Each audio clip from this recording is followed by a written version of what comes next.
At 7:41 in the evening, the streetlights buzzed to life, casting their orange glow over our quiet cul-de-sac. 3 HOA enforcers, dressed in pressed khakis and wielding clipboards like badges of authority, dragged a nylon rope across the community swing set beam. One of them, already 3 beers deep judging by his swagger, called out into the darkness with a mocking laugh. "Superman gonna save you?" They hoisted up a mannequin stuffed into a hoodie, the same shade of purple my daughter wore to school that morning. 47 seconds later, according to my doorbell camera timestamp, I walked into that cul-de-sac carrying a single grocery bag. I set it down on the pavement, looked at the 3 of them, and said in the calmest voice I could manage, "Put it down." The loudest one, the one who had been doing all the taunting, dropped his smirk before he dropped the rope. "My name is Ellis Concincaid, and I moved to Cedar Hollow specifically for the quiet it promised. A garage where I could work with my hands, a canoe tied to the roof rack for weekend escapes, and a front porch where my daughter could read for hours without interruption. I avoid attention the same way most people avoid traffic, deliberately and completely. But our HOA president, Loretta Vale, she feeds on attention like it is oxygen. She runs what she calls the Community Aesthetics Tribunal with the enthusiasm of someone conducting a military operation. She has a whistle, a laminated rulebook, and a Facebook group with 400 members who hang on her every violation notice. My crimes against her vision of suburban perfection? A discreet security camera mounted near my garage, a small American flag displayed on federal holidays, and a service dog who apparently, in Loretta's own words, disrupts the sightline of tranquility. I keep my past private. Retired Navy. That is all anyone needs to know, and frankly, that is more than I wanted to share. I never advertised my service, never wore the t-shirts or put the stickers on my truck. But Loretta discovered it somehow, probably through one of her compliance team members who works at the county office, and she immediately weaponized it. She started calling me G.I. Joe in HOA meetings, drawing out each letter with theatrical contempt. She even told my daughter at the bus stop one morning that real heroes mow their lawn on Tuesdays, as if lawn maintenance had anything to do with service or sacrifice. The paper blizzard started in early fall. Violation notices appeared in my mailbox like clockwork, each one more absurd than the last. Violation. Flag displayed at emotionally assertive angle. I had to read that one 3 times to make sure I was not hallucinating. Violation. Garage gym creates intimidating noises, specifically breathing. Violation. Porch swing encourages loitering behaviors such as reading. Each notice came printed on official HOA letterhead with Loretta's signature at the bottom, bold and underlined twice. Her compliance squad, a rotating cast of neighbors who had nothing better to do, started filming my driveway at dawn. They left chalk arrows on my sidewalk, circling every crack in the concrete like they were marking evidence at a crime scene. Loretta spread rumors through her Facebook group with the efficiency of a propaganda minister. I was supposedly training a militia in my garage. I was illegally fortifying my property against some unnamed threat. My favorite rumor claimed I was living rent-free in a bunker funded by taxpayer subsidies, which made absolutely no sense but got shared 42 times anyway. When I politely asked Loretta to stop photographing my daughter at the bus stop, she just smiled at me with all her teeth showing and said, "Public view, soldier." The Superman taunt started with her vice president, a guy named Trent who had biceps, a Bluetooth earpiece permanently attached to his head, and the critical thinking skills of a folding chair. "Superman gonna save you?" He would sing it whenever he walked past our porch, dragging out the words like it was the punchline to a joke only he understood. Then came the night that changed everything.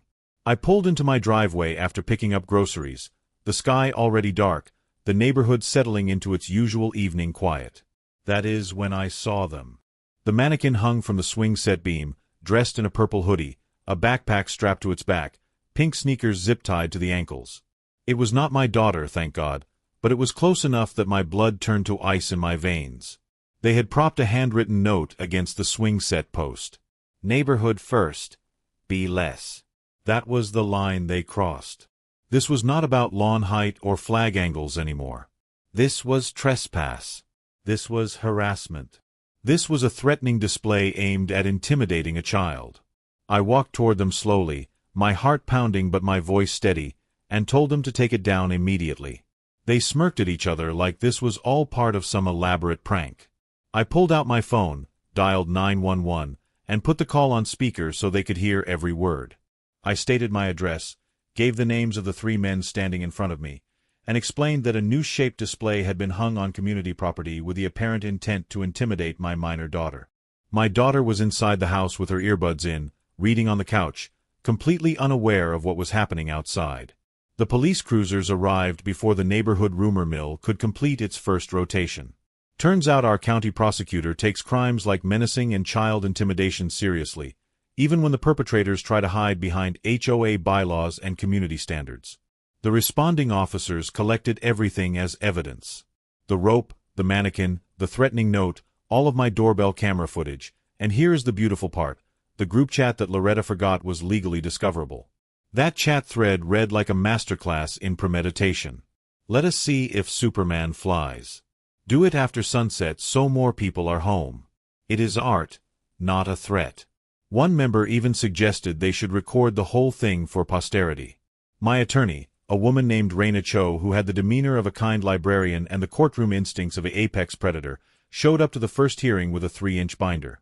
Inside were printed copies of state statutes on menacing, harassment, and child intimidation, along with the HOA's own bylaws that explicitly prohibited any displays causing fear or distress to residents. Loretta tried to claim the mannequin was a theatrical safety demonstration about swing set dangers. The officer who took the initial report asked her a simple question. "Where is your permit for this theater production?" She had no answer. The county courthouse has fluorescent lighting that makes everyone look slightly deceased and an atmosphere of grim patience that settles over the room like humidity. The judge, a woman in her 60s who had clearly seen every variation of human stupidity, watched the doorbell camera footage in complete silence. There was Trent hoisting the rope over the beam. There was Loretta filming the whole thing on her phone, directing the angles like she was shooting a documentary. There was the third member of their little crew giggling and asking if he should kick the stool, even though there was no stool, just his mouth running faster than his brain. The gallery of spectators, mostly neighbors who had gathered to watch the proceedings, exhaled in one collective sound of disgust. Loretta's attorney, a man who looked like he wanted to be anywhere else on earth, attempted to invoke free speech protections. The judge cut him off mid-sentence. "Free speech does not include staging acts of terror toward a child," she said, her voice sharp enough to cut glass. The verdicts came down like hammer strikes. Criminal convictions for menacing and harassment. Civil restraining orders protecting my daughter from any contact with the 3 defendants. $185,000 in damages, levied personally against Loretta and against the HOA as co-defendant for what the judge called orchestrated intimidation. The court appointed a financial receiver to oversee the HOA's accounts and ordered mandatory anti-harassment training for the entire board, to be taught by a professional mediator. The same mediator, ironically, that Loretta had once called decoratively unhelpful in a board meeting. Loretta sat in the defendant's chair, her face drained of color, her hands gripping the table edge like she was trying to keep from falling through the floor. The judge was not finished. 15-year ban from any HOA leadership position in the county. 12 months probation with mandatory anger management counseling. 200 hours of community service, specifically collecting ropes and sharp debris at county parks, under supervised conditions. And a mandatory public apology, full page, to be printed in the next 3 consecutive community newsletters under your name and photograph, explaining exactly what you did and why it was wrong. The courtroom was silent except for someone in the back row whispering, "Oh my God." Loretta opened her mouth, closed it, opened it again like a fish drowning in air. Her carefully maintained composure, the one she had worn like armor through every HOA meeting, cracked completely. Her attorney put a hand on her arm to stop her from speaking, but she shook him off violently and stared at the judge with pure disbelief mixed with impotent rage. Next to her, Trent had his head in his hands, shoulders shaking. The third defendant looked at the ceiling like he might find an escape hatch there.